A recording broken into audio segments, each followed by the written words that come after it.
Perkembangan zaman yang pesat membuat orang berlomba untuk menciptakan teknologi yang canggih, sebagian bagian dari modernitas, serta telah mempengaruhi berbagai aspek kehidupan.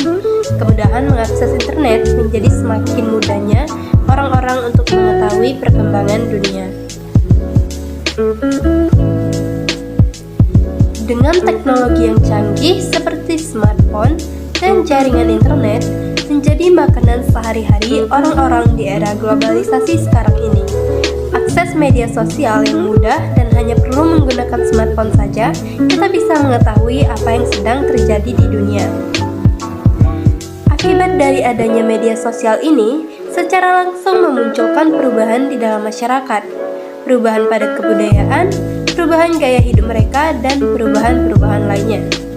Pengaruh dari globalisasi terhadap anak muda juga begitu kuat.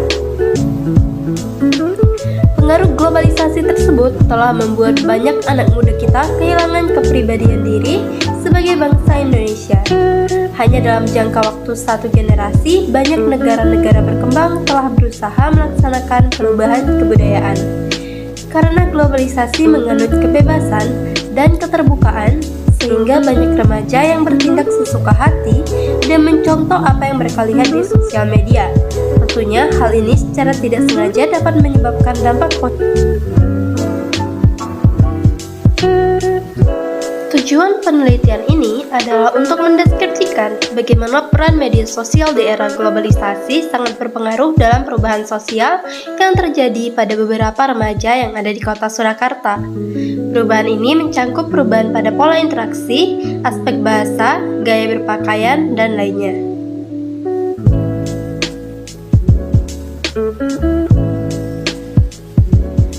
Penelitian ini menggunakan metode penelitian deskriptif kualitatif. Penelitian ini dilakukan di kota Surakarta dengan sasaran penelitian adalah para remaja. Penelitian ini dilaksanakan kurang lebih pada bulan Oktober 2016 sampai dengan selesai. Penelitian ini menggunakan sumber data berupa catatan lapangan, transkrip wawancara yang dicatat melalui catatan tertulis maupun alat perekam. Jenis data dalam penelitian ini terdiri dari dua data kualitatif yang berisi transkrip hasil wawancara, catatan lapangan, gambar, foto, rekaman video, dan lain-lain. Di dalam melakukan penelitian ini, penulis mengumpulkan data dengan cara wawancara, observasi, dokumentasi, dan studi kepustakaan. Peneliti mengamati secara langsung bagaimana perubahan kebudayaan yang terjadi pada remaja di Surakarta. Penulis menggunakan teknik triangulasi sumber, di mana teknik menggunakan lebih dari satu orang sumber untuk mendapatkan data yang lebih valid dan dianalisa dengan baik. Teknik analisis data melalui tahap pengumpulan data, tahap reduksi data, tahap sajian data, dan tahap penarikan kesimpulan. Perubahan sosial terjadi karena adanya penemuan-penemuan baru atau juga modifikasi-modifikasi dalam masyarakat, yang mana salah satunya merupakan modifikasi dalam teknologi yang semakin berkembang sehingga menciptakan adanya media sosial di kehidupan masyarakat, khususnya remaja. Banyak dari para remaja mengakui bahwa mereka lebih senang berkomunikasi melalui media sosial karena dapat menghemat waktu tanpa harus bertatap muka. Sehingga secara tidak langsung hal ini telah merubah gaya kita berkomunikasi dan berinteraksi. Akibat dari faktor lingkungan dan globalisasi pula, setiap generasi remaja khususnya di kota Surakarta kebanyakan tidak mengerti dengan bahasa Jawa Kromo ataupun Kromo Inggil. Bagi mereka, tingkatan bahasa tersebut sulit untuk dipahami sekarang ini. Para remaja mengaku mereka dapat menggunakan internet untuk membuka wawasan dan memperluas pergaulan dan pertemanan mereka.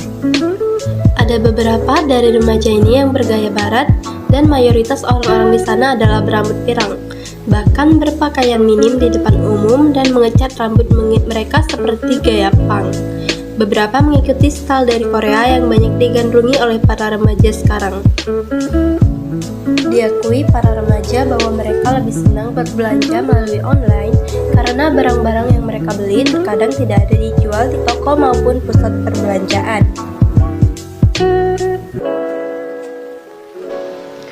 Kekuatan dari penelitian ini yang pertama adalah peneliti menggunakan metode penelitian kuantitatif sehingga hasil analisis bisa didapatkan dengan akurat.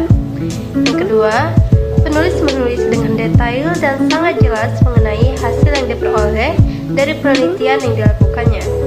Yang ketiga, penulis menuliskan bagian abstrak dengan jelas dan dalam dua bahasa, sehingga memudahkan pembaca untuk memahami isi dari jurnal yang ditulis oleh penulis.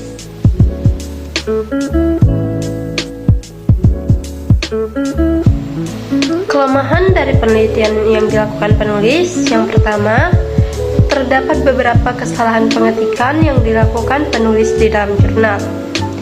Yang kedua, peneliti tidak menyebutkan secara rinci responden populasi atau sampel yang digunakan dalam penelitian itu berapa banyak.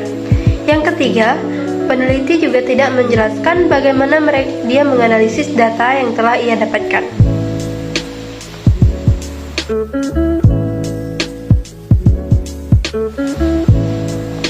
Dari penjelasan tadi dapat kita tarik kesimpulan bahwa globalisasi merupakan hal yang tidak bisa dihindari oleh masyarakat sekarang ini.